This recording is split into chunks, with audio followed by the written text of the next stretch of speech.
Masih di Angga The Potters Podcast, podcast terkece seplanet bumi. Bukan lagi.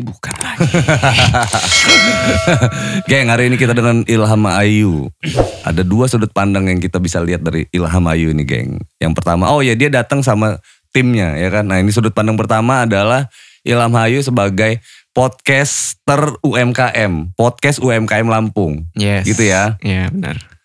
UMKM. Nah, yang sektor keduanya adalah, dia datang sama timnya nih, ada kameramennya, ada tim direkturnya, ya kan, yang timnya keren ya. Selamat datang ya semua guys, teman-teman semua. Gue seneng banget loh kalian datang ke sini.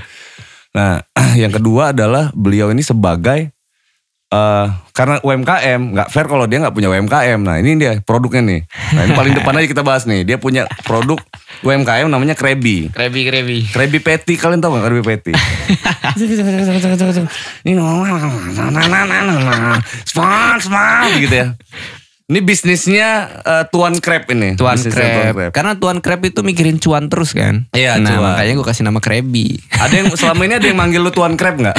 Banyak. Serius. Ilham Crab, Ilham Krabby ya gitu-gitulah. Krabby Patty ini kepiting. Nah, ini cumi. Nah, gue coba nggak? Cobain Nah, ge. kan. Wah, ini. Cumi apa kepiting sebenarnya ini? Yang kepiting habis ngap. Nah, ini kayak susu beruang ini. Ya kan? Gambar beruang, iklan naga, susu sapi.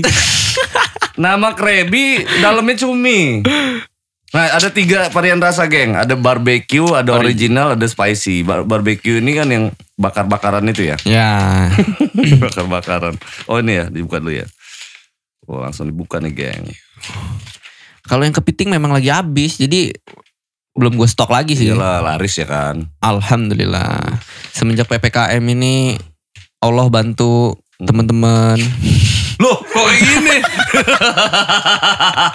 Pakai gunting. Angel dia memang. Angel ya. Angel. Ini baru lu menangis nggak hati lo? Ada orang buka se ekstrim ini gitu. Gue ini kan anak giveaway, Ham. Oh iya juga ya. Apa liar gitu. Haus akan hadiah, tau nggak? Ini apanya? Itu bumbunya. Dia dipisah dia. Jadi satu kemasan itu ada 2 varian. Jadi bisa ori sama bisa kasih bumbu.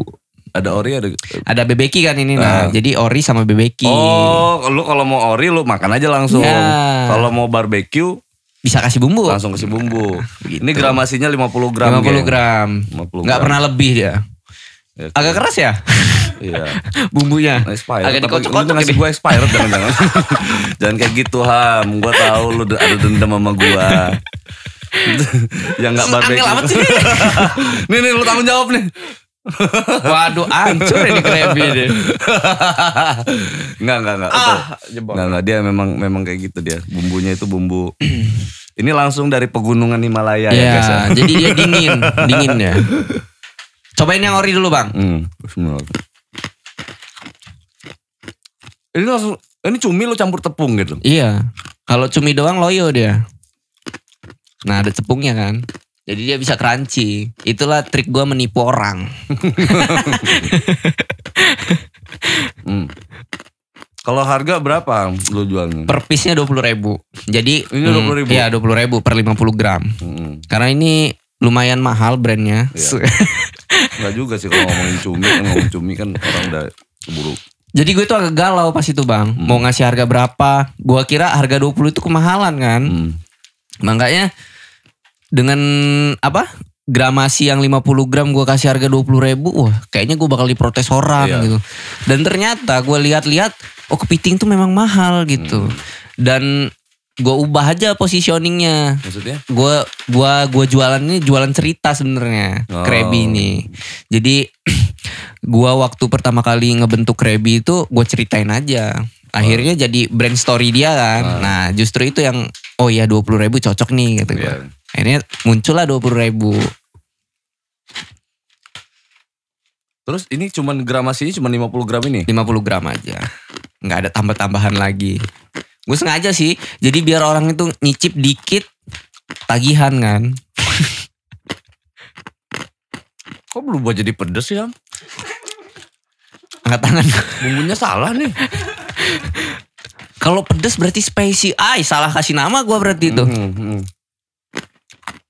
Itu bebeki ya? Kalau bebeki itu gurih biasanya. Jadi pedes. Coba deh. Cobain deh krebi gue nih. Oh iya. Siap. Cobain ya. Bener kan? Gak enak bang. Lu salah buat produk lu itu.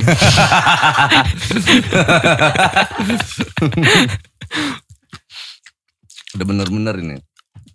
Krebinya isinya cumi. Checklistnya barbecue. Dalamnya pedas. Sengaja gua. Ini bukan konten prank kan? Bukan ini. Ini apa nih? Gak tahu ini, nanti salah ini lagi spicy. nih. Oh ini spicy. Wah kebalik kayaknya bang. Cobain buka langsung. Ini kita magician apa gimana dia ini sebenarnya? Hah? Kok gue deg-degan mau buka ini? Ntar gue ekstrim lagi. Gue ajarin gue cara ngebukanya. Nah, gimana? Bukanya tuh gini loh bang. Nah tuh. Ekstriman dia guys. Ternyata ekstriman dia. Nih. Wah keras-keras ya. Karena memang ada minyaknya mungkin. Jadi bumbunya itu jadi agak angel. Aduh. Angel amat ya. Oh dia originalnya sama. Sama originalnya sama. Si bumbunya ini yang bikin beda. Ya. Rasanya sama. Spicy juga. Enak bang. Tadi lu bilang gak enak krebi gua. Enggak, masalahnya patah gak sih gigi lo? Gue paksain.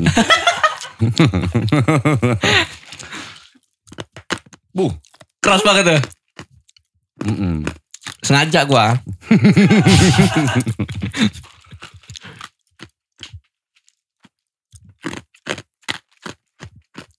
Gue harus jadi kritisi makanan. Yes. Atau harus bagus-bagusin lu nih di sini. Kritisi, gue perlu itu. Lo mau bilang gak enak juga perlu gue. Enggak, ini kayak apa ya? Gue jadi inget kayak cemilan lebaran gitu. Ini nih. Apa tuh? Ada dimensi hari raya di rasanya ini, asik. Ya kan, cemilan nih maksudnya ada cemilan kue-kue lebaran itu. Ya kan, ya originalnya ya. Terus kalau kayak apa namanya? Tingkat kerasnya. Kekerasan? Iya, ini kekerasan. Kalau ini berarti kalau memang dia sengaja, artinya yang makan ini usianya nggak bisa di atas berapa gitu. Ya. Jadi gue sengaja kerasin tuh ya, karena gue kemarin tuh nggak sengaja tuh buka-buka data-data gue di Instagram. Ternyata yang Krabby itu yang ngunjungin di usia 18 sampai 24. Oke. Nah, jadi kata gue gigi di orang ini bukan susu bukan susu lagi ya. Yeah. Udah besi mungkin. Gue cobain lah yang keras ke beberapa orang. Masuk di umur segitu, tapi di umur-umur yang lewat dari itu nggak masuk. Kan ada kayak makanan apa yang sagu keras itu, papeda apa ya? Papeda. Nah, itu kan keras juga tuh sagu tuh. Tapi it's okay gitu. It's okay, gak ada masalah. Dan ternyata makannya juga ada tekniknya. Juga. Kalau ini tekniknya buka mulut, masukin langsung. Gigit, kuat-kuat. Kuat-kuat. Dicobain ya. Nanti dong. Nah, langsung tuh. Pelan-pelan dong, kalau dihabisin mau ketara banget kan laparnya. Kayak gitu juga konsepnya. Nah, oke, terus gramasinya cuman itu. Cuman 50 gram. Cuman 50 gram. Tapi di Shopee-nya gue buat 100 sampai 150. Kalau khusus di Shopee. Tapi kalau orang beli langsung ke gua cuma 50 gram. Kenapa lu buat di Shopee? Teknik marketing doang? Kalau dibilangin teknik marketing enggak juga sih. Karena gua nggak ngerti begituan. Gue coba-coba aja iseng gitu. Gue taruh kayaknya di Shopee ini gue kasih 100 gram, 150 gram. Dan gue potong. Tapi lu isi 3 nanti kalau seandainya terjual isinya 3 gitu. Begitu. Iya. Cuman agak iseng aja gue. Kalau aslinya cuma 50 gram. Kalau aslinya. Terus lu pembuatan kemasan ini sendiri nih. Ya kan? Kemasan sendiri kita ngomongin source-nya deh. Iya. ini dalamnya kan aluminium foil, di luarnya kertas. Oke. Ini lu order lagi? Order. Pokoknya orang Lampung juga yang bikin kemasan ini. Semua barang gue tuh bukan di Lampung. Oke. Jadi kemasan ini ada di Bandung. Kalau untuk isiannya itu ada di Cirebon. Jadi memang benar-benar bukan bukan di Lampung lah. Kalau awal pertama kali gue buat itu memang di Lampung. Barangnya kepitingnya gue ambil di Pahawang. Awal kali pertama ngerintisnya. Kepiting Pahawang. Terus ketika udah lumayan rame, gue nggak sanggup buat produksi. Akhirnya gue tawarin nih ke orang-orang yang sekitar gue. Ada yang mau ngolah nggak? Karena mungkin dulu belum banyak yang minat, mereka juga belum tahu mungkin cara buatnya. Nggak digubris gue. Akhirnya gue cari vendor tuh. Gue cari vendor di luar kota. Ketemulah di Cirebon. Nah orang Cirebon yang mau ini ngolahin si Krebi ini. Akhirnya sampai sekarang gue berpartner sama orang Cirebon untuk dalamnya. Kalau luarnya itu orang Bandung. Kemasannya. Nah kemasan ini kan udah merek lo nih ya kan. Dia tuh kayak gimana lo pesennya, ordernya itu per berapa piece? Jadi baru bisa diterima gitu kan. Dia kan ada kuota dulu dong. Ini harus minimal 100 piece. Gue baru bikinin nih. Gitu. Jadi kalau ngomongin kemasan ya. Kalau ngomongin kemasan itu minimal 1000 piece. 1000 piece dengan harga ya kalau yang beginian itu 2000 lah. Anggap aja 2000. Anggap aja 2000 perak. Jadi gue harus ngeluarin 2 juta untuk kemasan. Oke. Yang buat gue berat dulu itu adalah ketika gue baru pertama kali ngerintis. Dulu waktu pertama kali ngerintis tuh putih, kemasan putih. Tau? Yang kelihatan lah polos itu. Itu murah. Tapi gak ada harga jualnya. Gue dulu jualnya di harga 10.000. Dan itu masih banyak yang nolak. Karena dia liatnya langsung dia lihat kan itu. Ini dikit nih gitu. Dan minyakan. Jadi hilang tuh. Value produknya hilang. Gue mikir aja, aduh kalau kayak gini terus kayaknya gak bakal bisa nih bertahan. Ya terpaksa gue keluarin modal gitu. Dengan minjem dulu. Jadi gue keluarin modal untuk beli kemasan. Jadi mulai ngupgrade gitu gue ngeluarin modal tuh 2 juta. Itu nekat gue gak tahu mau jualnya kemana juga. Gak tahu gue. Pokoknya lu punya produk dulu deh. Pokoknya punya produk dulu. Nah, sampai ketemu punya produk dengan harga yang bagus lah menurut lo ya gitu. Bener. Ya. Akhirnya ya itu. Gue ini bisa dibilang nekat ya. Gue udah 13 kali gue gagal bangkrut tuh. 11. Gue 11 kali bangkrut bisnis. Dengan ya yang begituan terus. Karena gue gak berani. Bisnis kemasan semua? Bukan. Beda-beda. Bisnis kemasan ini baru ini.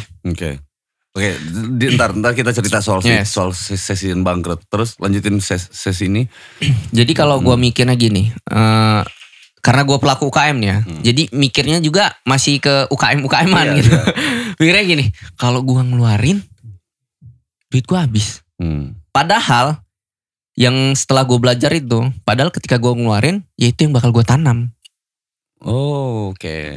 Nah gue pas itu belum sampai sepikiran begitu. Belum sampai situ pikirnya. Ada suatu titik yang buat gue sadar. Gue ketemu temen-temen gitu kan. Gue dibilangin, ya kalau lu mau upgrade, lu harus berani. Makanya gue, oh iya kayaknya memang harus saatnya gue upgrade gitu. Akhirnya gue upgrade. Gue kebetulan di Krebi ini ada partner gue juga.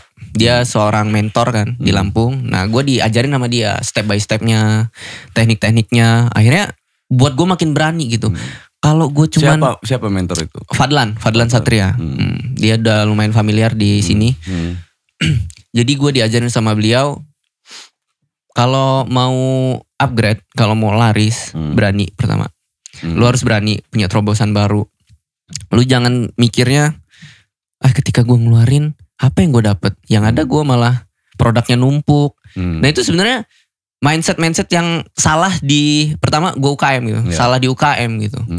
Karena gue pas ketemu sama temen gue UKM, dia perempuan. Gue ngomong begitu, gue jelasin nih. Karena gue udah di Krebi gitu kan. Udah banyak yang gue lalui di Krebi. Jadi gue mau temen-temen UKM itu kalau bisa ngikutin jejak si Krabby gitu, yang udah upgrade gitu kan. Bukan berarti gue ngebanggain Krabby kan. Iya benar. Ini justru gue tanya juga ilmunya buat gue sendiri juga kan, selain buat penonton gitu kan ya. Gue mau sharing juga gitu kan. Nah, gue datang tuh gue.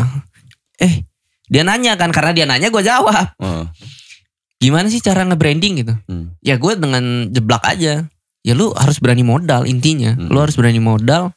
Ketika modal lu keluarin, kan lu udah punya effort yang maksimal tuh. Mustahil Allah gak kasih lu dengan maksimal juga. Tapi kalau lu setengah-setengah ya pasti dapetnya yang setengah-setengah. Gue bilang gitu kan. Dia jawabnya gini. Daripada gue ngeluarin buat beginian, mending gue jadiin modal buat apa? Produk gue sendiri gitu. Daripada gue harus ubah packaging katanya. Ya gue diem aja gitu kan. Padahal ya begitulah. Pokoknya lu kalau mau dapet sesuatu yang maksimal, lu harus berani. Iya. Jangan pernah lu mikir gimana caranya jualan. Itu terakhiran gitu. Yang penting lu udah berpikir berpikir ke depan dulu lah. Lu harus upgrade packaging lu, dapetin maksimal ya di produk lu gitu. Nah, makanya itu yang gue lakuin gitu kan. Ketika ini kok turun volume ya? Oke. Ketika ketika gue dulu plastiknya putih dan jualannya susah, balik. Ketika gue produknya begini, jualannya lancar. Iya. Makanya ya. Plastik putih itu bening maksud lo? Bening. Okay. Jadi minyak-minyaknya itu kelihatan. Beda Pak ya, bening sama putih itu beda ya. Iya, sorry ya guys, sorry. Yang ada di kepala gue tuh putih gitu kan. Iya juga. Putih kelihatan. Putih kayak mana putih kelihatan ini? Pocong ya kan? Ternyata bening ya, plastiknya bening. Plastik bening. Jadi lo nekat aja gitu ya? Nekat aja gue. Terus bagaimana lo mendistribusikan itu? Karena gue ini yang sudah jadi ya. Kalau kan lo awal rintisan kan dengan plastik bening, ternyata ada yang beli tapi nggak sesuai ekspektasi, ya kan? Yeah. Nah sekarang dengan apa namanya? dengan plastik yang begini ya, dengan kemasan packagingnya kayak gini, udah bagus nih, tapi lu bingung distribusinya. Nah langkah apa yang lu lakukan untuk distribusi itu pertama kali? Jadi coach gue ini ngajarin gue gini, ada formula 7 formula buka langsung laris. Jadi ada step-stepnya tuh di formula buka langsung laris. Okay. Nama metodenya 7 formula buka langsung laris. Nah di 7 formula ini gue diajarin step by stepnya. Jadi ketika lu udah punya produk, ini tester dulu nih ke orang-orang. Dia ngangenin gak? Ngangenin ya, oke. Ketika udah ngangenin, lu upgrade ini lu, brand lu. Jadi lu makin pede untuk ngejualinnya. Nah ketika udah pede, lu mulailah tuh kayak bagusin. Kalau lu mau jualan online, lu bagusin di dunia online-nya. Karena gue memang Krabby ini fokusnya di online. Jadi gue bagusin tuh online-nya kayak Instagram-nya, terus ininya apa?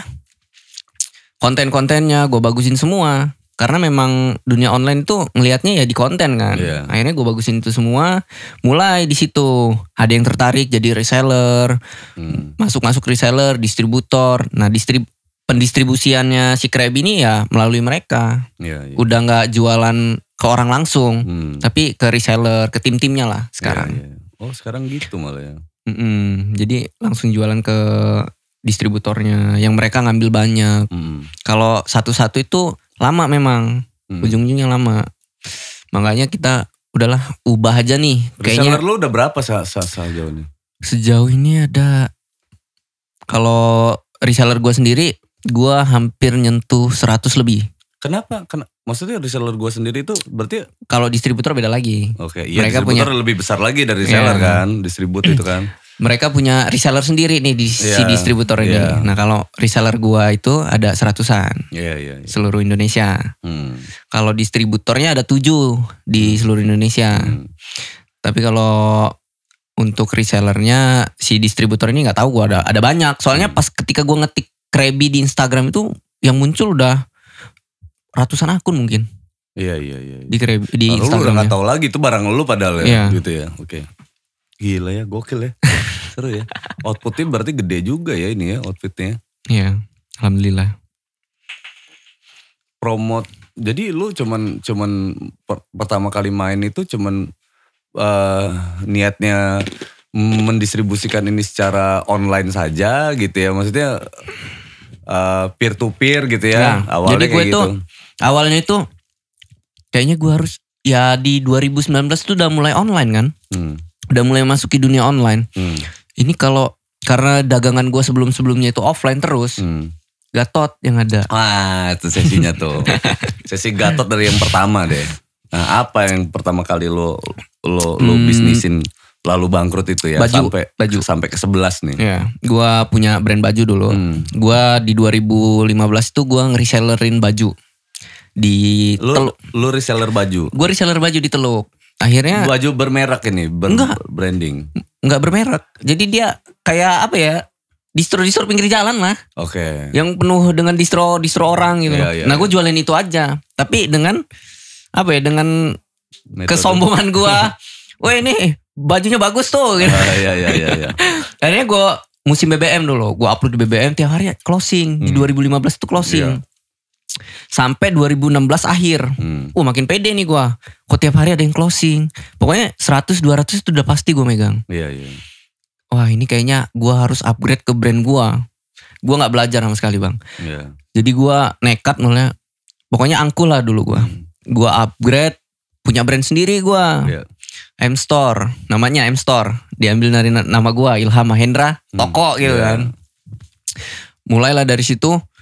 Turun tuh. Gak setiap hari ada orderan. Turun. Gue udah beli apa ya? Beli tanah gue. Udah beli tanah. Gue bangun ruko. Loh kok turun kata gue. Tapi gue tetap gue tahanin. Gue tahanin aja. Sampai 2018. Sampai 2018. Itu ada. Brandnya itu ada. Baju-bajunya itu banyak. Cuman gak gue urusin. Gue udah pindah ke Lain Hati gitu. Gue udah pindah ke Lain Hati. Itu udah gue habis udah banyak gitu kan. Tapi gak gue urusin. Akhirnya 2018 ya M-Store ini gue jual. Karena gue mau nikah. Gue jual. Aset-asetnya tuh gue buang-buangin semua. Gue jualin. Gue lelang lah. Sampai gue bener-bener dapet duit buat nikah aja intinya. Iya. Mending nikah aja dulu deh gitu. Abis itu setelah gue nikah. Mulai gue. Karena gue ini orangnya apa ya. Gue masih kerja tuh. Gue ngomong sama istri gue abis nikah. Aku keluar ya dari kerjaan. Keluar gue dari kerjaan. Apa tuh? Gue dulu di Campang. Di PT sekarang namanya Indomart. Gue dulu kerja di sono. Dari 2015. Pokoknya gue kerja bisnis gitu. Jadi duit gue gajian itu gue pakai buat bisnis aja. Di 2018 akhir gue mutusin buat resign. Oke, 18 akhir. Ya, pokoknya di tanggal 30 Desember.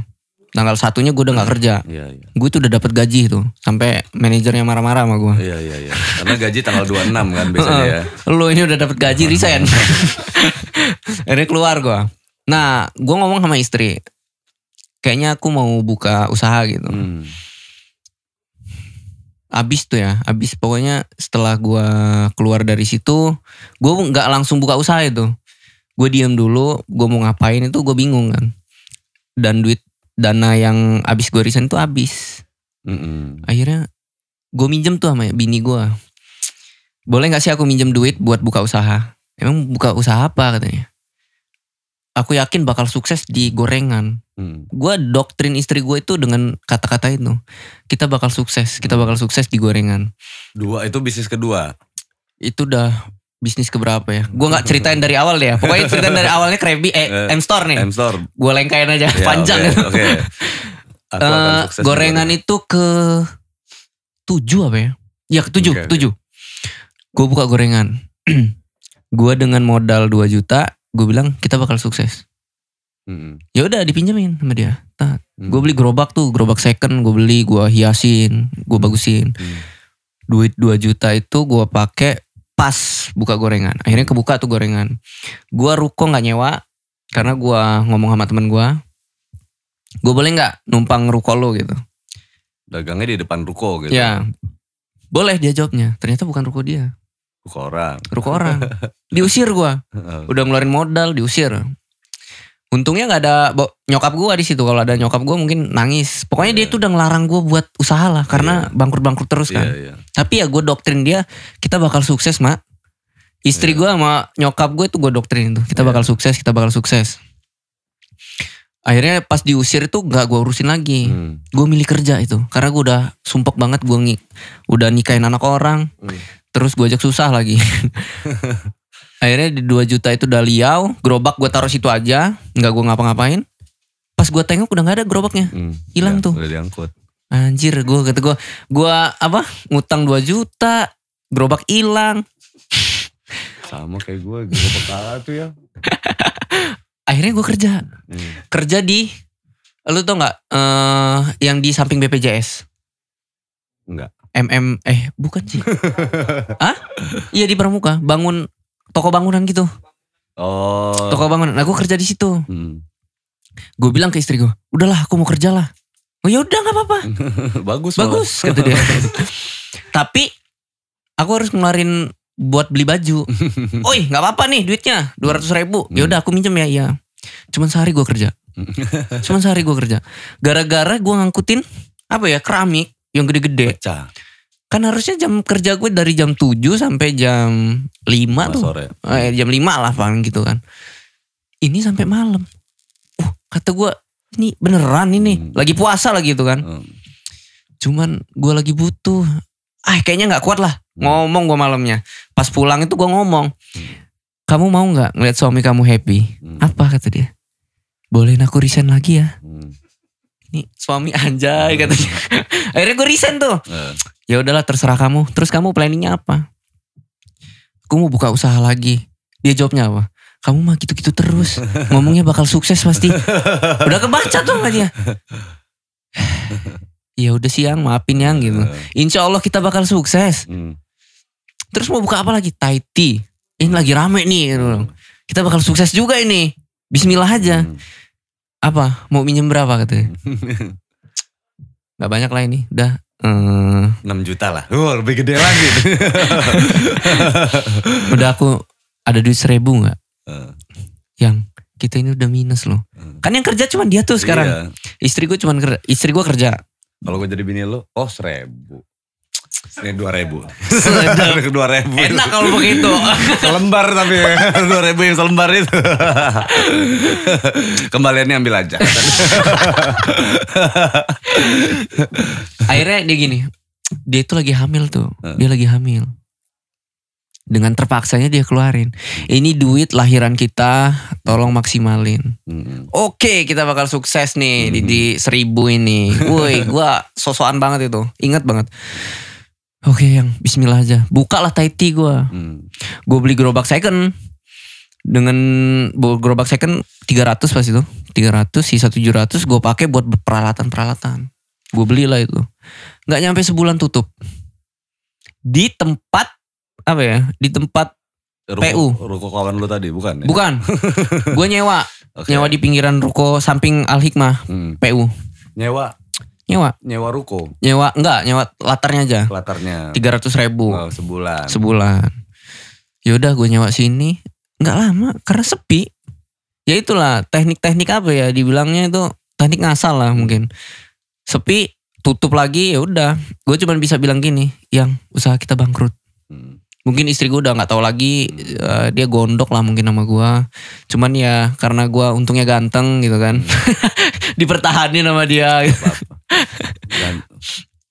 Iyalah kalau gue cantik bingung kan. Iya. Iya juga. Akhirnya, kalau itu masuk akal. Lanjut. Nah, di support gue. Akhirnya ya udahlah gini. Kamu mau apa nih planningnya? Sedangkan duit kita tahu nggak? Kamu tiap minjem ke aku itu gimana? Aku itu minjem ke orang. Iya. Gue diem. Gue kira banyak duit nih. Ternyata minjem ke orang. Gue nggak nyalahin dia, karena dia support gue. Gue diem di situ, gue nangis di kamar. Gue masuk kamar, gue nangis. Tiba-tiba dia masuk kamar, ketahuan gue nangis. Loh kamu kenapa nangis? Gue peluk dong, secara spontan gue peluk dia. Maafin aku ya, dari ijab sampai sekarang yang ada susah terus. Mungkin kamu kalau gak kuat-kuat mental, kamu mungkin udah ribut terus sama aku yang ada. Cuman qadarullahnya, wah kamu hebat banget nih. Ya udahlah kita jalanin berdua aja kata dia.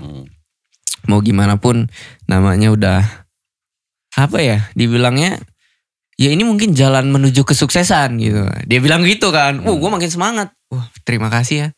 Lu udah gue habisin duit lu berapa banyak gitu. Itu minus 15 juta gue. Tapi dia ngomongnya setelah gue ketemu Krebi. Lanjut ya nih. Lanjut di jualan Thai tea nih gue udah gak jualan lagi. Bukalah gue. Di situ gue jual gerobaknya Thai tea. Ada modal. Bodohnya gue buka minuman lagi. Gue buka alpukat kocok. Alpukat kocok belum ada tuh. Gue bilang, wah ini itu lagi balik lagi. Bakal sukses ini kata gue. Ini bakal sukses lagi nih kata gue. Soalnya nggak ada pesaing gitu. Yakin mau alpukat kocok kata dia. Yakin lah orang nggak ada pemainnya. Buka lah gue. Alpukat kocok. Sebulan. Nah kalau itu sebulan pas. Sebulan. Die. Wah ini gue harus beralasan apa lagi nih sama bini gue. Untung ini gue gak minjem sama dia. Karena gue jual gerobak Thai tea. Kalau gerobaknya alpukat itu gue buat sendiri. Saking udah gak ada modal lah. Iya. Waduh bini gue lagi hamil dalam hati gue. Ini yang lakinya malah buat pusing gitu kan. Ya udahlah tapi gue harus berani ngomong ke dia.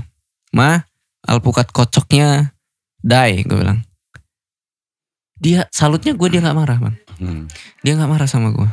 Dia bilang mungkin kamu kurang belajarnya. Oh iya ya. Gue langsung mikir tuh. Oh iya ya. Gue ini idealis. Gue bilang gitu. Gue ini mikirin brand gue yang paling bagus. Padahal lu tuh siapa sih? Lu tuh apa sih gitu kan. Siapa yang kenal lu? Gue langsung nyadar gitu secara tertampar lah. Pas istri gue ngomong gitu. Akhirnya dari situ gue mulai belajar tuh. Gue mulai masuk komunitas-komunitas yang memang usaha gitu. Kayak Yuk Bisnis. Terus ada IBF. Mulai dari situ gue ternyata gue nol banget. Ketemu mentor-mentor ternyata gue nol banget. Tapi itu jadi semangat gue. Semangat gue untuk belajar. Ketika gue down ada mentor nih yang nyemangatin gue. Oh ternyata gue butuh mentor loh. Gue ini gak butuh idealis gue gitu. Idealis gue ini belum terpakai gitu. Karena ya Ilham Mahendra siapa gitu. Lu mau ngoceh-ngoceh. Lu kayak kentut aja dibilang gitu kan. Akhirnya dari belajar itu gue mulai ketemu nih sama polanya. Kayak di Ubi ini gue ketemu partner gue di Ubi itu. Ketemu si partner Krebi ini. Tadinya gue gak nyangka juga bakal ketemu dia. Karena dia ini apa ya dibilang coach di Lampung itu ya udah hampir semua tahu namanya Fadlan Satria gitu kan. Tiba-tiba gue bawa plastik hitam, kemasan hitam. Itu udah apa ya namanya baby crab dulu. Itu bisnis gue yang terakhir yang sekarang ini, baby crab. Bawa ini gue pasang-pasang nih karena ada seminar. Gue ini hobi seminar orangnya. Gue hobi seminar jadi setiap ada seminar lu datang. Apapun itu yang namanya usaha gue datang. Makanya dia bilang lu lagi gitu. Itu terus yang gue dapet. Tapi gue bodoh karena gue butuh ilmu kan. Iya. Karena gue butuh ilmunya gitu. Itu urusan terakhir lah malu gue gitu kan. Akhirnya gue datang dengan gue tulisin tuh baby crab di baju gue. Gue cetak langsung baby crab. Gue datang bawa kemasan hitam. Gue endorse Fadlan. Mas ini ada produk baru. Pokoknya tiap gue punya produk gue kasih ke dia. Walaupun dia gak kenal gue kasih ke dia. Dan itu gue foto sama dia. Kalau endorse tuh bukan begitu. Endorse tuh dia loh yang review. Nah ini gue foto terus gue pajang di Instagram gue. Dengan bangganya gitu kan. Tiap produk gue kasih ke dia. Dulu namanya Dr. Kinclong gue juga ada. Itu kayak apa ya. Pembersih pengkilat mobil motor gitu. Itu gue kasih ke dia juga.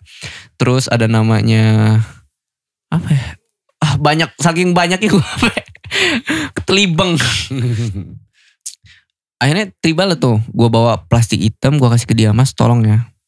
Dia pikir apa sih gitu kan, dibawa pulang. Cerita dia ini, dibawa pulang, jam 10 malam dia lapar. Cobain ini. Cobain si kepiting. Tapi si ini masih kondisinya masih bening ya? Masih bening, bukan putih. Jadi dia coba tuh malam-malam. Makan, Enak. Tambah lama kok dia kerasnya lunak ya. Tambah lama tambah lunak ya. Wah 100.000 bulan. Jadi dia bilang kok enak ya. Di situ ada Instagramnya kan. Gue kasih Instagramnya, dia DM di situ. Mas ini enak loh. Oh seneng gue di DM orang ini. Gokil ini dalam hati gue. Oh iya mas enak ya, makasih ya mas. Akhirnya dari situ gue diajak, mas datang dong ke kantorku gitu. Woi dengan semangat gue. Ini kayaknya bakal mengubah nasib gue ini. Wow, ini bakal sukses nih gue di sini nih. Oke. Berangkat gue besoknya ke kantor dia. Ngobrol. Mas, oke, diajak kerja sama gue. Diajak kerja sama, bangga gue diajak kerja sama mentor gitu kan. Diajak kerja sama coach gitu. Di situ di ilmu dia dicurahin ke gue semua. Caranya nge-branding gimana, caranya storytelling gimana. Pokoknya gue belajar banget sama dia. Di situ gue mulai, oh ternyata begini ya. Dari orang-orang, gue ini orangnya asal-asalan. Orangnya yang, udah sih ngambil simpelnya aja gitu kan. Pas kerjasama enggak. Jadi asing tuh bagi gue. Emang kerjasama begini tah? Baru pertama kali ini gue. Oh ternyata di manajemen itu begini gitu kan. Terasa gimana ya, hati gue ini menolak tadinya. Tapi harus kalau gue mau sukses ya gue harus belajar gitu. Harus berubah gitu. Ya udahlah gue cobain aja gitu. Ternyata enak. Ngerubah gue. Sampai sekarang ngerubah gue gitu. Gue yang tadinya asal jepret, asal ini, asal-asal aja lah pokoknya intinya. Ya lu gak bisa semudah itu Bambang gitu. Lu harus banyak. Ya kalau filosofi bisnis itu ada trik-triknya gitu. Bukan ngandelin ketika lu bangkrut ya memang udah takdir Allah lu harus bangkrut. Bukan begitu. Lu kalau bangkrut juga harus ada apanya ya. Harus ada pelajarannya dari situ. Mengambil hikmah, ngambil pelajaran why bangkrut gitu. Why bangkrut. Dan gue gak, oh ternyata begitu ya mas kata gue. Ngomong ke dia. Iya mas. Nah mulailah di Krabby ini gue. Tadinya namanya kan bukan Krabby. Sama dia Krabby namanya. Oh dirubah. Lu harus punya identitas. Baby crab itu sama aja kayak keripik pisang yang di bahasa Inggrisin. Keripik pisang apa bahasa Inggrisnya? Banana chips. Oh iya juga ya. Lalu kalau jualan keripik kepiting, lu namain baby crab, orang semua bisa make. Lu gak ada brand identitas, lu gak ada gitu. Ya udah akhirnya dicariin sama dia. Nyari tuh kita berdua. Untuk namain Krabby tuh lama. Iya benar. Oh ternyata gak semudah yang gue pikirin ya. Dulu gue asal-asal aja baby crab gitu. Akhirnya dapet lah. Dia survei, dia kenalin gue ke hampir pengusaha-pengusaha yang di Lampung, karena dia hampir semuanya kenal gitu. Dikenalin gue buat istilahnya belajar gitu kan. Oke dikenalin, dikasih masukan. Oh iya ini agak ini kurang bagus lah packagingnya, kalau mau nge-up harus diganti. Pikiran gue emang bisa ya ketika gue nge-up ini langsung derajatnya langsung naik gitu. Itu pikiran gue dulu. Ternyata memang begitu katanya. Ya ketika gue udah 10 mentor yang gue datengin sama dia. Jadi dia bilang kalau memang mau naik ya packaging lu harus lu ganti gitu. Lu gak bisa begini gitu. Ketika lu packaging lu ganti lu bisa bisa nge-up harga lu gitu. Dengan lu jualan begini 10.000, kemasan bening 10.000, mungkin masih banyak yang nolak. Walaupun dalamnya mungkin bagus gitu ya. Atau enak gitu ya. Iya. Tapi ketika lu upgrade packaging lu dengan yang lebih baik di kemasan maksimal lu mungkin bisa jual ini dengan harga 20.000 sampai 25.000 dan salesnya lebih banyak. Gara-gara doktrin itu gue makin oh iya kayaknya memang harus nih. Oke lah. Mulai karena gue udah kerja sama mentor gue harus nurutin dia. Oke, di upgrade semuanya. Mulai tuh diajarin teknik brandingnya, terus diajarin sama ketemu selebgram, influencer tuh gimana, endorse-nya. Alhamdulillah Krabby dari awal teknik viralinya ya pakai selebgram. Jadi ada micro influencer tuh lu harus tahu, terus nano influencer lu harus tahu. Wih, di situ pelajaran berharga banget. Kalau ini ya, kalau bahasanya UKM naik kelas itu itu kalau di dunia apa ya gue sebutnya dunia perdinasan mungkin ya. Sekedar nama aja lah. UKM naik kelas gitu. Tapi kenyataannya banyak yang harus kita laluin tuh sendiri. Pendampingan yang secara ramean itu nggak maksimal. Kalau memang lu mau jadi pengusaha, lu butuh mentor, lu butuh coach sendirian yang harus membredel brand lu gitu. Ya alhamdulillah gue ketemu si Padlan, dia bredelin semua itu, dimasukin ke dia. Kalau mungkin gue kalau ngandelin ngandelin komunitas, ya komunitas rame orang gitu. Komunitas itu bukan satu aja yang dipikirin, bukan si Krebi aja yang dipikirin gitu kan. Dia punya banyak gitu, makanya ya mungkin gue belum dapet khasiatnya ya gitu. Kalau mau jadi pengusaha dapet tuh gue dari dia juga. Nah, lo kalau nanti next kita harus ngundang Padlan ke sini ya. Oke. Oh gitu. Oke ya, setuju ya. Lo kalau mau dapet lo kalau mau berpikiran UKM naik kelas tuh lo harus butuh mentor. Yang memang mengayomi lo dari awal. Ya itu Padlan ngasih gue tips-tips ya. Nih Mas, lo mau viral gak si Krebi? Ya mau lah. Gue butuh duit, gue butuh ngebul nih barang nih di belakang dapur gue. Istri gue juga udah capek kayaknya gitu kan. Oke Mas, siapin produk segini kita endorse. Mungkin kalau pikiran gue dulu seorang yang idealis, gue pikir endorse buat apa sih Mas? Malah yang ada gue ngeluarin duit, yang ada gue ngeluarin produk gitu kan. Tapi karena udah gue ubah tuh, gue pengen bener megang duit walaupun 100.000 pengen bener gue. Karena pas itu gue minus banget gitu kan. 100.000 itu pengen banget ya. Kangen banget megang duit 100.000 itu ya. Asli. Akhirnya endorse. Mas, siapa lagi yang di endorse nih? Semangat banget gue. Oh ini Mas ada Mas. Oke, siapin 50 produk, siapin 100. Pokoknya paling banyak endorse. Tapi dari situ impactnya besar banget. Viral si Krebi. Jadi Krebi ini launchingnya di 2020 bulan April.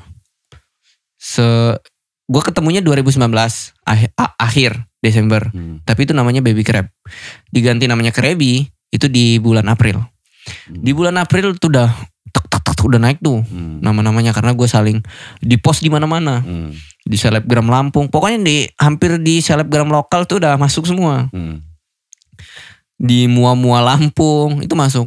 Itu yang buat si Krebi ini viral. Oh ternyata ketika gue ngeluarin yang lebih wow, kayaknya hasilnya wow. Itu di situ mulai muhasabah diri gue. Oh iya ternyata begini toh triknya. Akhirnya viral tuh di 2020 viral tuh naik sales naik. Yang nggak pernah gue pikirin gue bakal dapat orderan 1.000 itu nggak pernah gue pikirin. Yang penting gue dapat duit 100.000 udah seneng gitu. Nyampe itu. Di apa ya? Istri gue ketika ngeliat gue udah mulai punya brand, dia bilang, "Yang aku ada utang." Di situ gue nggak marah bang. Gue malah marah sama diri gue. Yang balikin duit gue. Itu kode aja aku punya utang itu. Maksudnya yang lu punya utang sama gue. Maaf ya. Itu kode. Berapa mah? 15 juta pasti kan. Gini. Berapa mah? Ngengkeng gue. 15.000. Ya kan. Lu gak sadar kalau itu duit dia sebenarnya.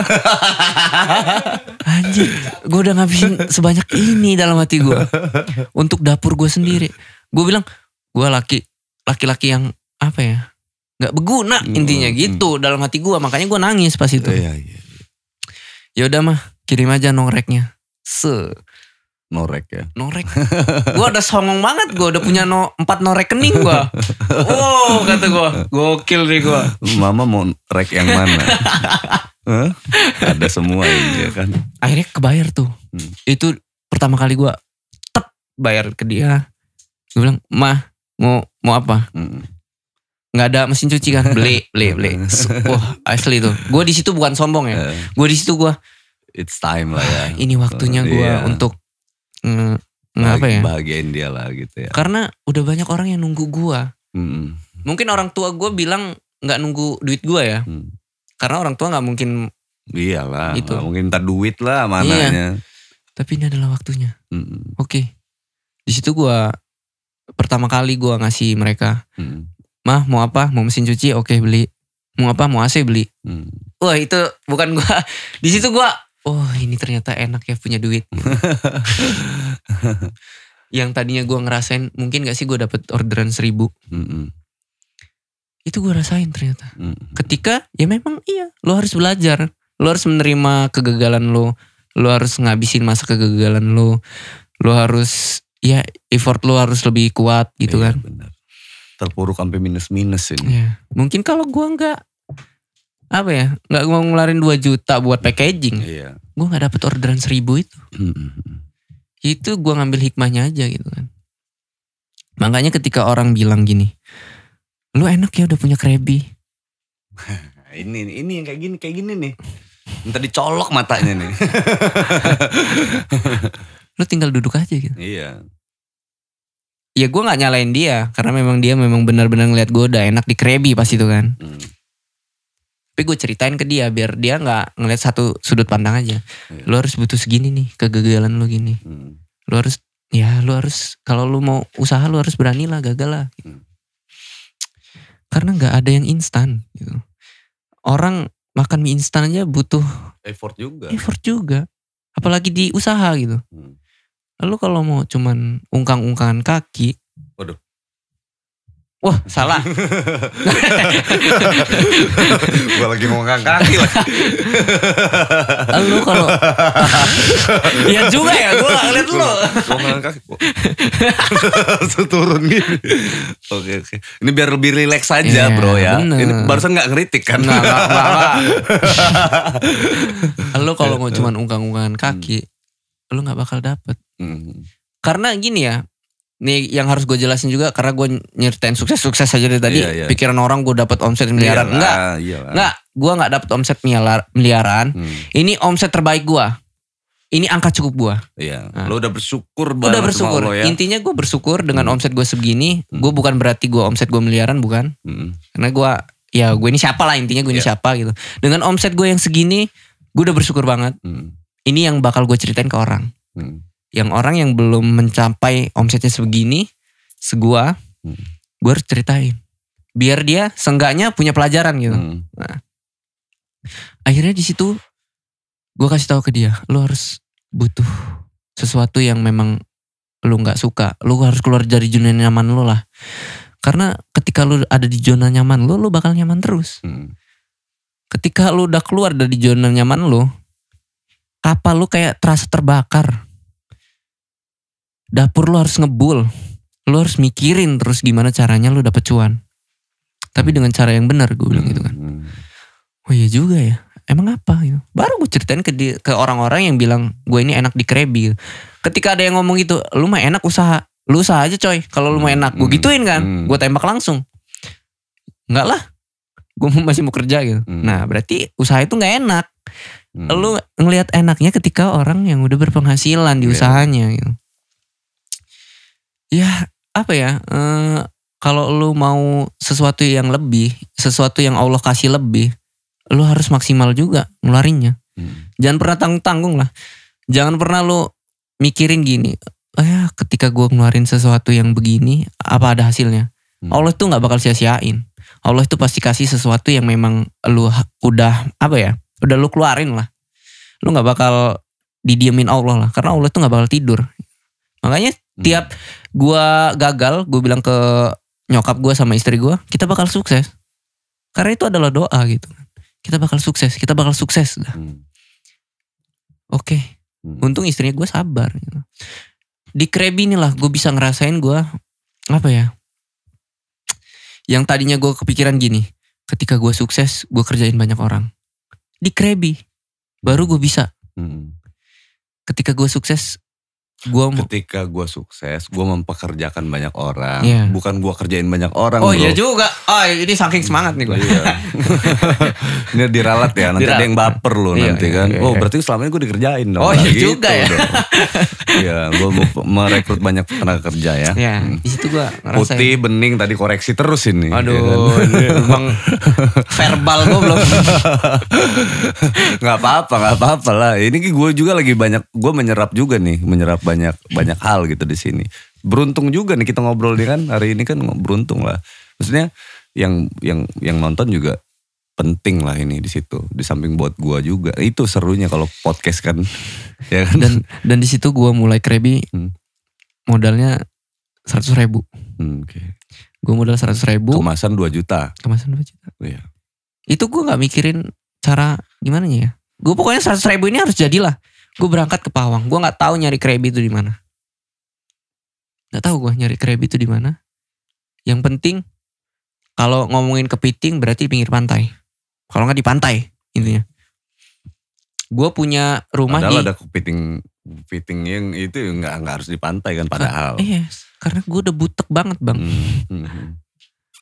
Gue punya rumah di Pahawang. Wah di Pahawang kayaknya ada nih. Berangkat lah gue, nemuin bokap gue di Pahawang.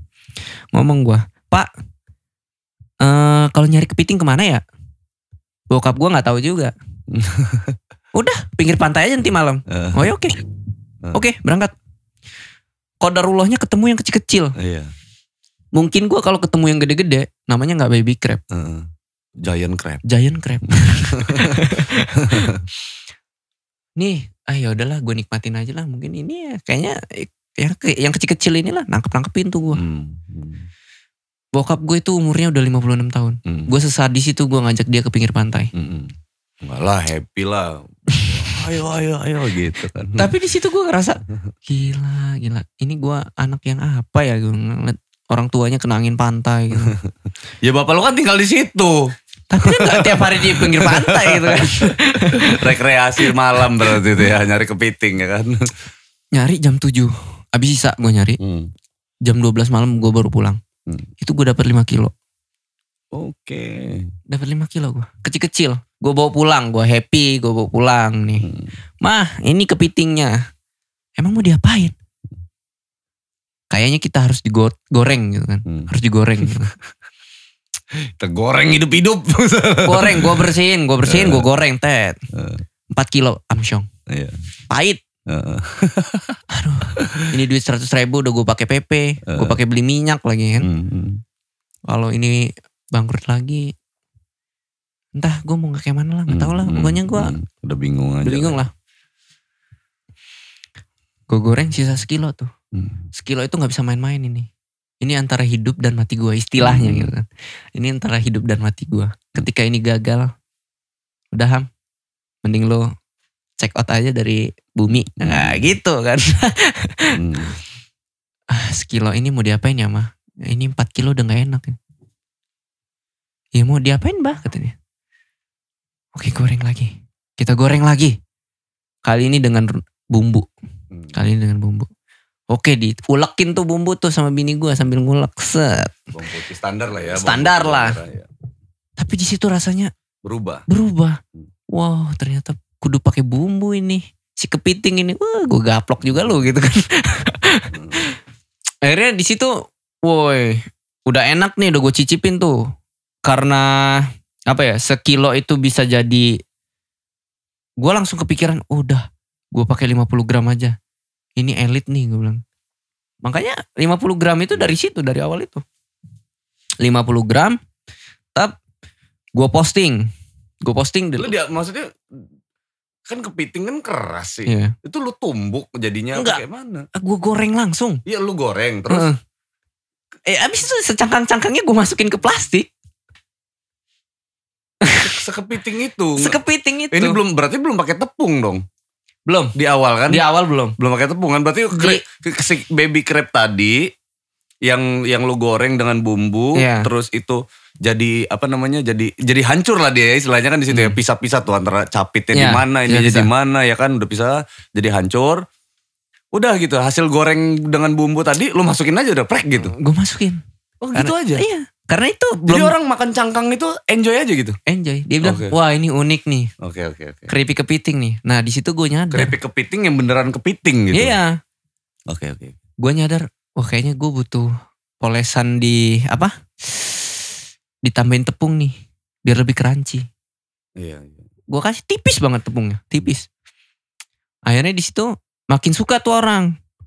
Pokoknya pertama kali gue posting open PO 10 piece keripik kepiting pertama di Indonesia, gue bilang gitu. Wah pede aja pertama di Indonesia. Bang gue mau, ya udah berapaan harganya? 10.000 gue bilang. Ya udah kirimin 2, oke. 10 piece tuh habis lu udah stop. Sisa 10 piece lagi nih, bingung gue mau ngapain. Karena gue butuh cuan buat nambahin modal, gue jual aja lah. Daripada gue ngasihin ke orang, gue jual aja deh. Ya udah gue jual lagi. Akhirnya 20 piece laku, dapatlah gue duit sekitaran 200.000. Itu gue pakai PP ke Pahawang Buat ngambil kepiting. Itu inget banget bini gue baru lahiran, dia udah gue tinggalin ke sana, mulai nyari lagi sana lagi, pokoknya situ sampai akhirnya gue benar-benar dapet duit 1 juta gue megang. Ini duit 1 juta pertama gue dari usaha ini, wah seneng banget gue. Semoga aja lah sukses gitu kan. Akhirnya di 1 juta itu gue udah mulai gue udah mulai belajar tuh upgrade packaging. Ini kayaknya harus gue investasiin ke sini, tapi gue belum sanggup nih. Oke. Kayaknya harus ada sesuatu yang harus gue lakuin lagi. Kebetulan ya ketemu Padlan itu gue. Kebetulan besoknya ada seminar. Sandiaga Uno yang ngisi, Padlan juga ngisi. Datang gue bawa nih si kepiting. Seminarnya OKOC itu. Bukan. Seminarnya HIPMI, Himpunan Pengusaha Muda Indonesia. Itulah gue dateng. Gue tadinya memang nggak niatan mau endorse. Karena ini udah ada yang order. Gue bawa aja. Cuman qadarullahnya yang order ini nggak datang. Gue kasih ke Padlan. Sebenarnya Padlan itu bukan endorse gue. Gue kasih aja.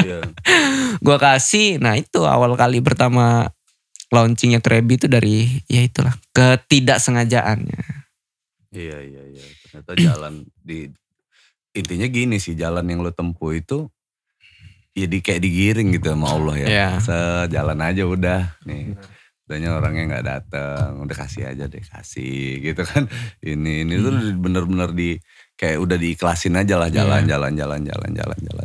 Hingganya bisa cerita ke orang kalau semua lu jalanin ikhlas gitu, udah jalan aja, mudah-mudahan bisa ketemu gitu jalurnya. Ya pokoknya gini lah, kalau lu mau kalau lu mau dapet hasil yang maksimal, lu keluarin yang maksimal.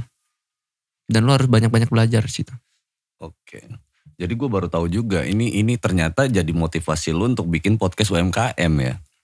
Ya gitu ya. Karena ya, kita jadi balik kan. Nah, kalau gue tanya dari channel YouTube-nya duluan tadi. Mungkin gak ini ya. Iya gak gini ceritanya. Artinya kalau channel YouTube, kan pertanyaan sederhananya gini kalau channel YouTube tuh. Lu ngapain sih bikin podcast UMKM? Nah kan kayak gitu kan. Nanti waduh ceritanya dimulai dari mana nih ya kan. Nah. Makanya gue bilang mulainya dari produk gitu kan. Dari produknya apa. Hingganya balik lagi kayak yang podcast ini gue jadi paham lah. Jadi maksudnya podcast yang lu buat khusus UMKM ini akhirnya berbagi motivasi, berbagi cara, berbagi ilmu, berbagi hobi ya kan. Benar. Karena kan sebagian besar kan sebenarnya kan kalau ngomongin hobi. Lu sepakat gak sih kalau kayak hobi itu gak bicara sekedar main musik, main golf, main apa gitu kan. Usaha pun hobi loh gitu. Ya. Iya dong. Iya benar. Kalau kayak main musik gitu, beli gitar harganya 5 juta gitu. Kalau dipakai usaha kan, kalau sudut pandang pengusaha kan gitu. Bisa muter duit. Bisa muter duit lo gitu kan. Kalau kayak gitar mati lo duitnya gitu kan. Gak.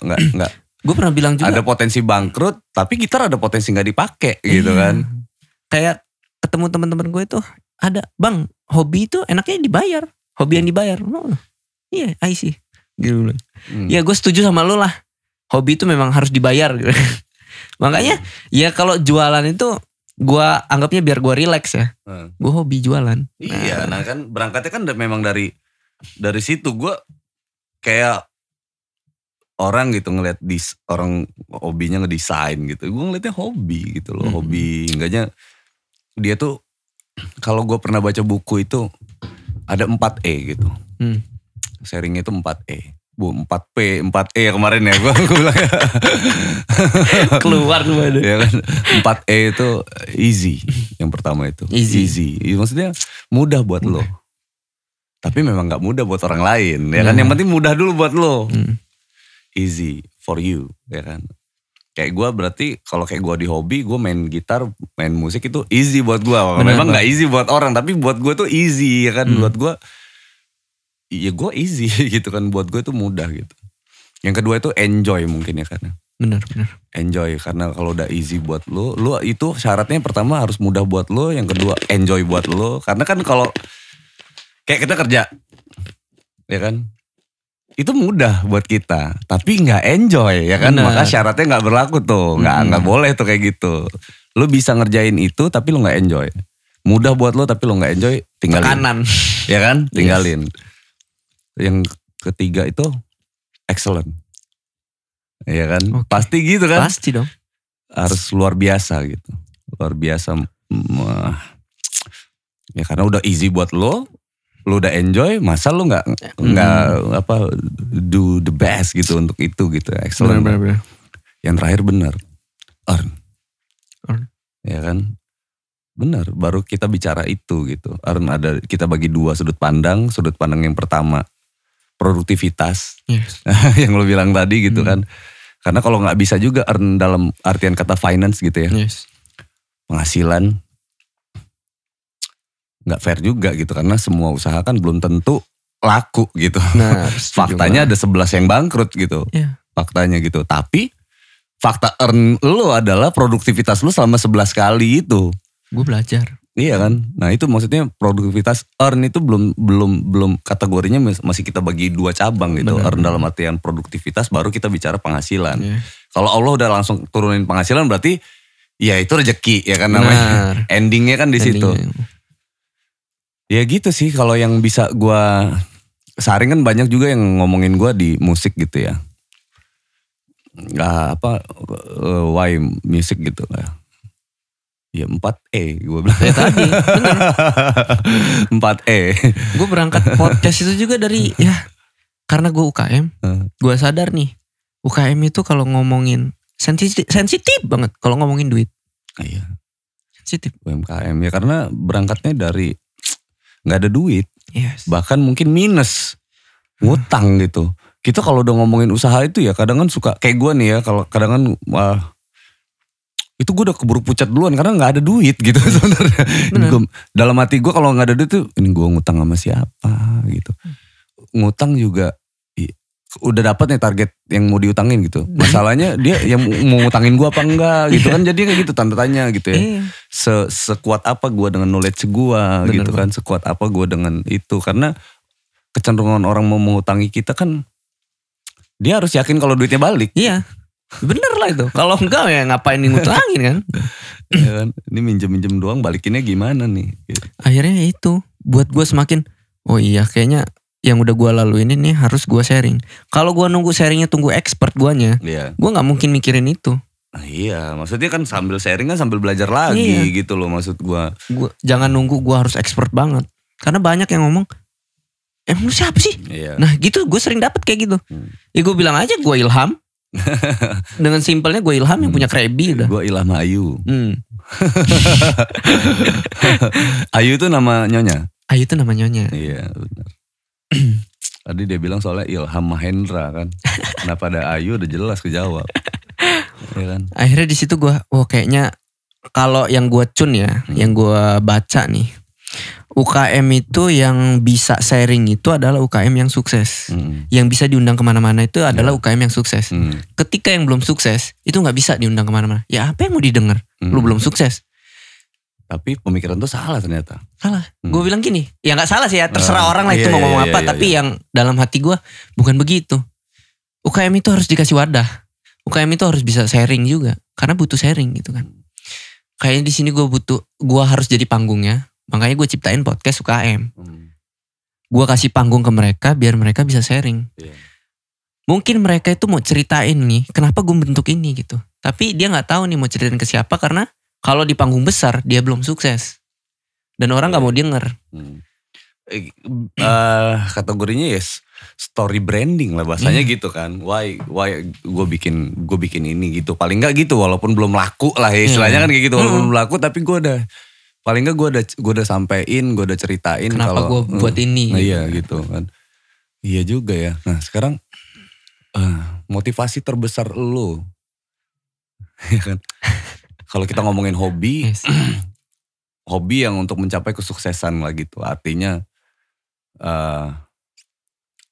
ya hobi lah berangkat dari hobi. Tapi apa sebenarnya bahan bakar utama lo, motivasi utama lo yang ngebuat lo bener-bener sampai nggak kayak gini loh. Gue ngeliat lo itu gini. Kayak seolah-olah gak ada yang bisa menghentikan lu gitu. Iya, ya. Apa itu? Termasuk mulut mulut nyokap gue ya. Itu udah bawel banget ya. Iya, udah mending. Gue ngeliat lu dari dulu cerita gitu gak sih? Dia cerita dari tadi tuh kayak seolah-olah kayak gak ada yang bisa menghentikan gue nih gitu. Gue gak punya apa-apa aja. Gue jalan gitu. Jadi ya balik lagi ya. Motivasi terbesar gue adalah gue ini bukan siapa-siapa. Dan gue harus jadi siapa-siapa. Ketika lo mau ngubah orang, lo harus jadi siapa-siapa dulu. Akhirnya orang tua gue sedih ngeliat gue gak sukses. Gue pengen dia bangga, ya gue harus sukses dulu. Motivasi terbesar gue adalah, ya gue jangan lemah dengan keadaan. Karena orang banyak ngeliat gini, lo mau buka usaha, lo harus punya modal gede. Bukan gitu bro. Yang lo harus pentingin itu semangat yang besar gitu ya. Lo masih punya Allah. Ketika lo masih punya Allah, Allah itu masih bisa ngasih lo duit kapanpun. Tapi ketika lo cuman mikirin duit, lo gak mikirin Allah, ya Allah gak bakal ngasih duit lo. Mau dengan cara apapun gitu. Santai aja gitu.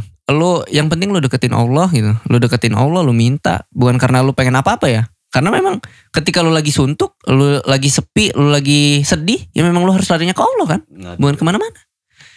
Ya lu lari aja, lu minta ke dia, ke Allah gitu. Pasti Allah kasih. Akhirnya itu yang buat gue semangat. Lu itu bukan siapa-siapa. Dari dari tetangga-tetangga itu banyak bilang, lu bukan siapa-siapa. Dan manajer gue bilang, lu gak bisa bakal jadi apa-apa gitu. Oke, gue buktiin lo. Kalau Allah udah kun fayakun lo bisa kata gue. Gue gituin aja untuk jadi motivasi gue. Di situ gue mulai belajar. Ya akhirnya Allah tunjukin jalannya sendiri gitu. Omongan orang itu buat aja motivasi lo. Omongan jelek orang itu buat aja motivasi lo. Buat semakin lo semangat buat gue pasti bisa gitu. Ketika orang bilang gak bisa buat lo harus pastiin itu bisa buat diri lo sendiri. Gitu. Jangan sampai lo ngikutin omongan orang gitu, yang ada lo di situ aja gitu, nggak move. Gue aja enjoy aja gue bilang. Orang banyak banyak ngucilin gue gitu. Gue nikah muda, kenapa hamil duluan apa? Ya terserah. Itu omongan lo. Gue tinggal yang nikah gue gitu kan. Terus lo sekarang pengangguran gini-gini, ya terserah lo dah. Yang penting kan lo udah lihat tuh gitu. Pokoknya lo harus semangat. Jangan pernah menyerah dengan keadaan lah. Enggak. Ketika lo menyerah dengan keadaan, ya habis lah sudah. Game over. Oke nih. Aduh seru ya. Gue kalau ngomongin usaha gacor amat ya. Gak apa-apa lah. Malah itu yang dibutuhin lah. Kalau lo sedikit ngomong berarti gak sesuai sama diri Anda ya kan. Anda akan saya kritisi di podcast ini ya kan. Iya benar. Tapi begitu Anda banyak bicara, maksudnya bukan banyak bicara dalam artian negatif ya. Memang banyak berbagi. Banyak berbagi cerita lah gitu. Bukan sok hebat atau menggurui orang. Yang lu berbagi gitu. Dan gua pribadi alhamdulillah bersyukur gitu. Bersyukur dengan adanya sharing ini gitu. Nah gini deh. Buat nutup podcast kita deh. Nah, gue nih sebenarnya masih banyak keresahan gue tentang lu nih ya. Tapi lu jangan kapok-kapok nih kalau gue undang ya. Gak akan. Yang lain-lain. Gak akan kapok. Itu sharing lah. Iya kan sharing-sharing bener lah. Soalnya kalau nanti gue diundang kolaps nih barengan sama dia pasti ngorek gue. Gue jadi nggak bisa nanya-nanya lagi nih ya kan. Makanya gue pasti undang lagi. Nah, ini ending nih yang buat tutup podcast untuk sesi kita ini nih. Siap. Apa Nyonya buat lu itu, keberadaan Nyonya buat lu itu, Mbak Ayu ini ya kan, untuk hidup Anda ini apa gitu. Wah, ini kalau gue salah ngomong, habis gue di rumah ini. Keberadaan Nyonya buat gue. Karena gue lihat apa ya, Nyonya tuh sabar banget ya kan ngadepin orang gak tahu diri kayak lu ini gitu. Gokil bang. Nah, pertama nih ya, gue ketemu dia juga unik. Gue gak kenal sama dia. Gue kenal dia itu sehari. Kenal di panti asuhan. Kebetulan dia ini orang kesehatan kan. Dia bidan, orang kesehatan. Mbak Bidan. Perawat. Oh, perawat. Dia orang kesehatan. Dia ngasih penyuluhan tuh ke panti. Gue habis pulang kerja, boring gue di rumah. Kayaknya butuh main lah. Kebetulan gue ini di komunitas JJE. JJE itu jalan-jalan edukasi. Okay. Nah itu fokusnya ke panti. Oke, gue main ke panti. Ada dia. Gue gak open amat gitu. Dia ngasih penyuluhan, gue duduk depan. Tiba-tiba dia duduk depan gitu. Habis ngasih penyuluhan, dia duduk depan. Gue tanya aja. Mbak, kerja di mana? Saya ini perawat gitu. Oh yaudah. Akhirnya gue cari, gue minta nomor dia ke temen gue, si ketua JJ ini. Dapet lah. Gue DM, gue WhatsApp malamnya. Gue ajak kenalan, gak pancet tuh gue ajak kenalan, gue ajak nikah langsung. Mbak, saya yang tadi mau gak nikah sama saya? Otomatis dia bilang gini, ini laki-laki apa gitu. Gue kenal gak? Gue gak tahu nama dia siapa. Dia juga gak tahu kerjaan gue apa gitu. Kayaknya cuman pance doang. Ini cerita dia setelah gue korek ya. Cuman pance doang. Dikasih lah alamatnya. Wis kata gue. Boleh nih. Woi gokil nih kata gue. Berangkat gue ke sana, ke rumahnya. Tapi dia udah cerita nih bakal ada laki-laki yang mau ke rumahnya. Sama orang tuanya. Sama orang tuanya. Di situ gue bawa duit berapa coba? 2 juta di kantong gue. Dengan PD-nya gue tunggang langgang naik motor Cina gue ke sana. Tak. Assalamualaikum Pak, perkenalkan nama saya Ilham, gue bilang gitu kan. Nah, saya kesini dengan niatan baik mau ngelamar anak bapak. Pekerjaan saya gini. Ya kalau diterima alhamdulillah, kalau nggak diterima saya bakal berusaha. Besoknya suruh datang, gue nggak dibales tuh jawaban itu. Diajak ngobrol yang lain, oke. Besok kamu kesini lagi ya, bawa orang tua. Wis, beneran dikit nih gue bilang gitu kan. Ini ya udah Pak, oke saya pulang gitu. Pulang, besok gue ngomong ke nyokap. Mak, ade mau nikah gitu. Sama siapa katanya? Sama perempuan. Gak tahu namanya siapa. Sama manusia kan masih gitu kan. Jangan sampai kamu nikah sama pohon kata dia kan. Ya udah, Mak mau lihat. Oh nggak bisa Mak. Loh kok nggak bisa katanya? Bukannya mau nikah harus datang ke rumah dulu gitu. Nggak bisa Mak. Nggak bisa kenapa katanya? Jelek tak mukanya. Bukan jelek. Nggak bisa Mak. Gitu. Ya gak bisa kenapa Endra gitu kan. Kok ngegas gitu. Kita ini taruh Mak. Jadi gak bisa seenaknya ngebawa si cewek ini langsung ke rumah gitu. Apa taruh gitu. Jelasin dulu ke orang tua. Taruh itu tak boleh. Tak boleh ya. Ngejelasin dulu gue. Oh begitu katanya. Unik nih kata dia. Aneh.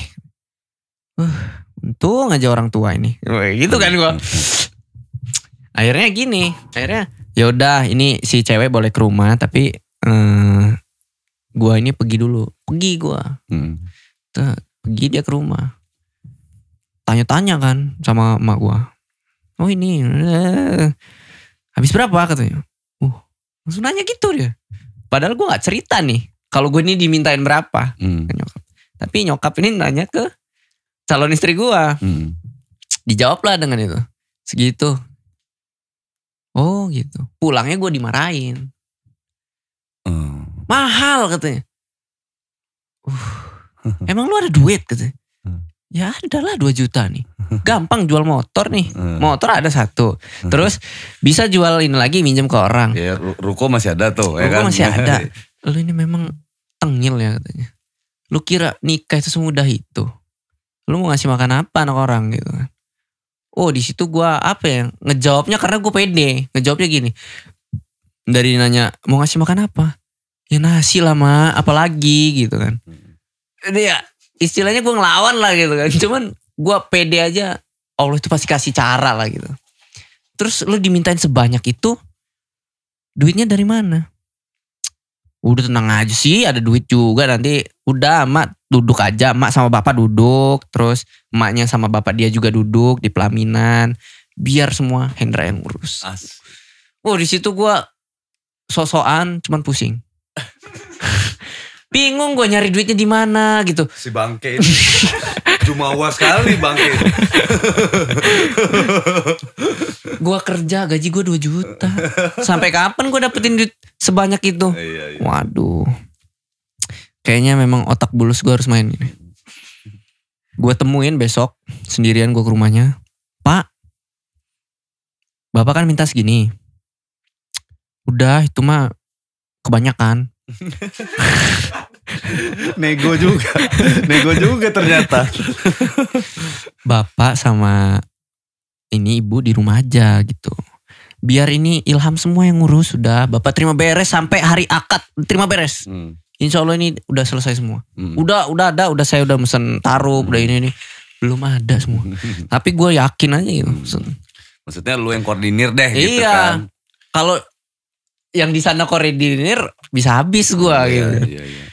Oke, udah deal nih dua-duanya. Nyokap bokap gue udah deal, nyokap bokap dia juga udah deal. Mulai kongsian gue sama bini gue. Aku ini gak ada duit banyak. Tuh kan.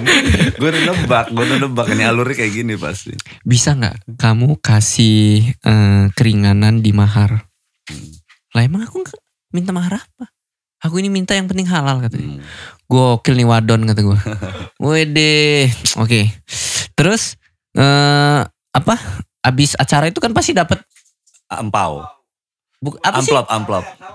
Bukan sih, ngapa itu untuk tagihan. Souvenir. Kirain tagihan. Souvenir aja gue gak sanggup beli. Padahal harganya 1.000 perak. Gue butuh 700, jadi 700.000 kan. Iya. Yang mahalan dia loh. Souvenir gue dulu cuma 700 perak loh waktu itu. Gue beli di Jatinegara dulu Jakarta. Ya karena ini udah terbawa branding mungkin ya. Iya juga. Branding uang Lampung ini kencang ini. Sedangkan kita uang Sunda. Waduh. Akhirnya tolonglah ini dulu ya. Talangin. Nanti abis nikah. Kita pasti banyak duit. Soalnya kita buka amplop gitu kan. Ya udah. Dari mahar dia ringanin. Dari souvenir dia yang nalangin. Gue ini dalam hati gue ganteng enggak, banyak duit enggak. Ini orang mau sama gue. Udah hitam. Asli bang. Sedangkan kan dia itu pulang dari gue ngelamar dia. Teman sejawat, teman perawat dia itu ada yang ngelamar dia. Nggak diterima sama dia. Karena karismatik gue itu udah keluar. Dia kurang karisma. Ditolak kan sama dia. Akhirnya gue bilang ke dia, lo ngapa sih mau nerima gue gitu. Tapi itu setelah gue halal ya, gue nanya dia. Tapi memang gak boleh juga bro, kalau di Islam kan emang gak boleh. Kalau yang sudah dilamar itu, ya gak boleh dia harus nolak dulu. Sampai ketemu masa yang benar-benar kosong, emang boleh dijawab. Kalau enggak ya enggak lah, gak boleh. Akhirnya ya setelah gue halal, gue bisa nanya basi-basi, gue tanya itu. Gue tanya, ya apalagi sih yang aku butuh katanya. Aku ini butuh laki-laki pasti katanya. Bukan laki-laki yang banyak duit, bukan laki-laki yang ganteng. Laki-laki seperti itu tuh udah banyak gitu. Tapi laki-laki pasti tuh hanya beberapa. Makanya aku lebih milih kamu gitu kan. Ketimbang orang yang punya duit tapi gak pasti. Punya gaya tapi gak pasti gitu. Ya udah aku milih kamu aja karena kamu yang ngajak serius, makanya aku mau katanya. Masalah ganteng gak ganteng itu bisa dipoles kata dia. Anjir, iya juga. Lu secara gak langsung si Mbak Ayu ini bilang kalau dia nih jelek.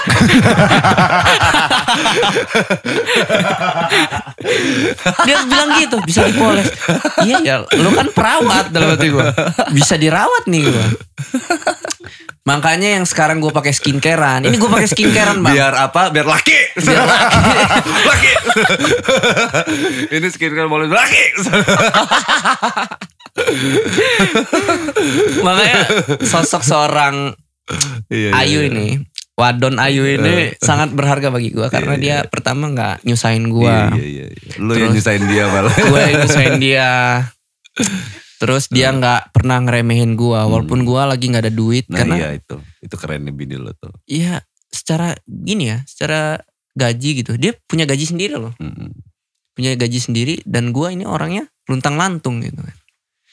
Waktu dia hamil anak gue yang pertama sampai keguguran tuh, dia minta martabak padahal dia ada duit, tapi dia pengen minta sama gue. Gue bilang tunggu gajian ya, gajian dari mana gitu kan. Gajian dari mana? Kan gitu. lu nganggur. Gitu. Tapi dia nggak gitu. Enggak, aku nyuruh kamu aja. Ini nih, duitnya ada nih. Di situ gue mikir, aduh, gue ini udah banyak nyusahin dia. Terus, ya paling banyak nyusahinnya gue lah intinya. Makanya dia ini sosok yang paling, selain nyokap ya, dia adalah wanita kedua gue yang good bener. Terus menyemangati gue, nggak pernah memandang remeh gue lah intinya. Karena apa ya, ketika gue lagi down, ya gue butuh orang yang memang benar-benar semangatin gue. Ya dia inilah orang yang apa ya, yang berdiri paling oke, paling nyupport gue.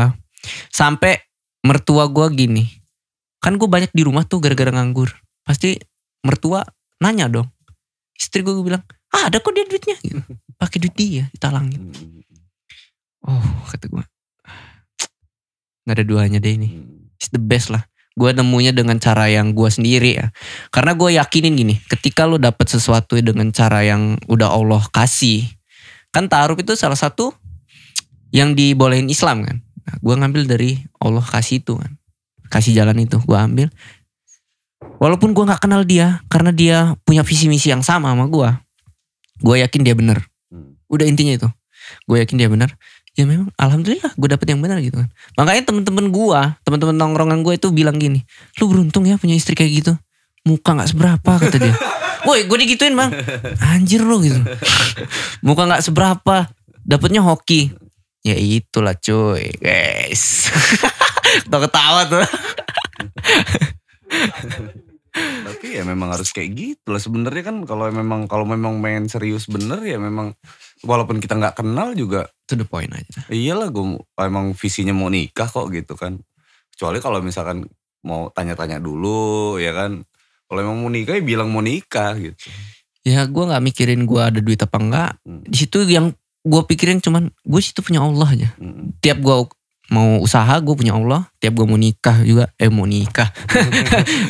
mau nikah, nah lo, diulang lagi. Tiap gue mau nikah gue rewind. Tiap gue mau nikah, nah lo kan gue ulang-ulang lo mati lo di rumah lo. Mbak Ayu, ada nih.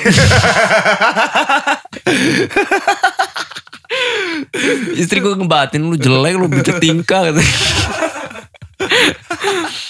Pokoknya gue pede, yang penting lo masih punya Allah lah. Udah intinya itu aja lah. Lo punya Allah, lo bisa kuat di situ. Ya itu ini sessionnya keren juga nih. Ini jadi motivasi buat teman-teman yang mau merit juga sih sebenarnya. Balik lagi sih, gue setuju sama lo kayak gue punya Allah gitu kan. Gue intinya balik lagi ke niat gitu. Yes. Waktu pas gue mau merit tuh dulu niat gue tuh cuman satu, ibadah gitu. Itu doang. Yeah. Itu doang tuh. Gue mau ibadah gitu. Udah dan kalau ini mau sharing lah ya, ini ke gue nih, gue juga mau Siap, berbagi suhu. juga sih. Kalau gue dari ngutang. Nah, itu ngutang. Gue sempet kepikiran bang, cuman alhamdulillahnya nggak di. Tapi inilah Nggak jodoh, dikasih. maksudnya kayak gini loh. Iya. Inilah jodoh, maksud gue tuh Bener. gitu loh. Saat kita memang niatnya bukan buat ibadah, misalnya kita mau merit aja Angel terus. pasti ya. Lu mau ngutang sekalipun tuh, lu bakal susah cari utangan. Walaupun orang yang udah punya uang, lu yakin dia punya uang banyak nih, belum tentu dia mau ngutangin. Yes, setuju gue. Itu yang gue bilang, yang lu bakal, ya merit itu kan kalau misal niatnya emang udah bener gitu, ibadah gitu ya, lu akan dipermudah walaupun tuh ngutang. Walaupun gitu. tuh ngutang, nggak salah juga. Nggak salah juga, Nggak salah. bener.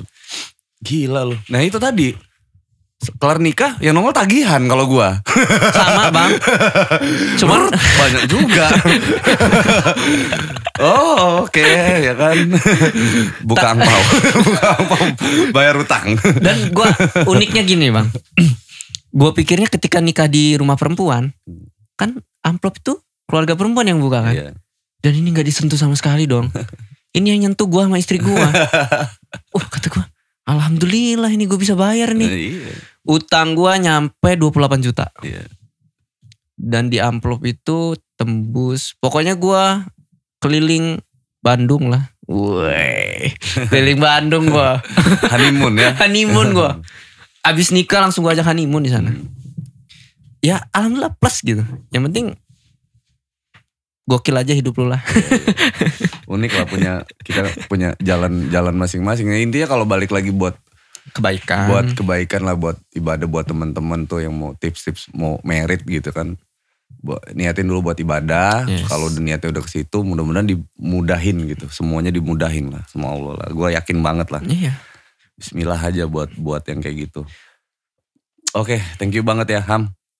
Thank you banget buat tim. Nanti gue berharap tim kita ngupas tentang podcastnya sendiri nih gitu kan, barengan sama tim duduk bareng di sini. Kalian udah hadir di sini, gue thank you banget. Nanti kita bicara soal teknikal gitu. Kita tentang YouTube-nya, tentang apanya, ya sharingnya di situ kan. Iya, boleh gue bilang ini hobi kita lah, jadi hobi baru lah gitu. Hobi baru, mudah-mudahan bisa dengan kita diskusi kayak gini jadi solusi baru buat kita, jadi orang jadi mudah-mudahan ada yang nulis di kolom komentar ngasih solusi-solusi itu, atau mungkin atau mungkin kita dikasih tips malah dari orang lain gitu kan. Alhamdulillah yang benar-benar nyimak podcast kita masing-masing nih ya kan. Tapi dari sudut pandang konten gitu ya, dari sudut pandang itu gitu kan.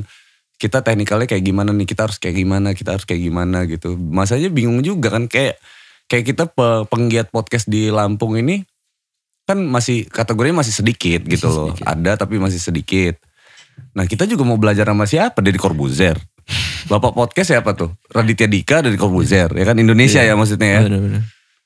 Kita gak kenal ya kan. Iya. Kita gak kenal ya kan. Ya paling kita belajarnya dari apa yang konten yang dia buat gitu. Nah dengan sharing mungkin kita bisa nemuin formula baru untuk kota kita juga nih satu. Bagaimana kita berkonten di kota kita sendiri. Intinya kan kayak gitu. Kita gak terlalu muluk-muluk. Kita ngomongin Indonesia.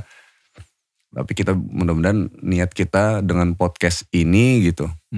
Gue suka segmentasi lo podcast UMKM gitu kan. Ya artinya ini visinya adalah membangun kota lah. Membangun kota kita sendiri. Bukan primordial yang dibangun ya. Bukan kedaerahan yang terlalu kuat gitu. Tapi artinya kita mendorong potensi-potensi apa yang bisa kita kembangin di daerah gitu. Kita bicarakan, kita bagi mungkin kan dari sudut pandang keilmuan masing-masing nanti tamunya. Thank you banget ya Ham. Thank you banget tim Ilham Ayu, YouTube channel kalian harus subscribe juga YouTube channel Ilham Ayu guys. Di situ banyak ilmu tentang UMKM guys. Thank you banget guys. Thank you ya Ham. Thank you gue bang. Wah gue diundang. Gue tuh sempet ya mikir gini. Gue kan ada tamu tuh. Gue bilang ke dia, kenalin dong gue. Nah itu. Kenalin nama gue gitu. Nah, tiba-tiba gue manggung di sini tuh. Wow. Thank you loh bang. Gue bisa mengungkapkan unek-unek gue ke bini gue. Bini. Tadi lo banyak lo jebakan mati lo. Waduh. Thank you Ham guys. Give applause untuk Ilham Ayu guys.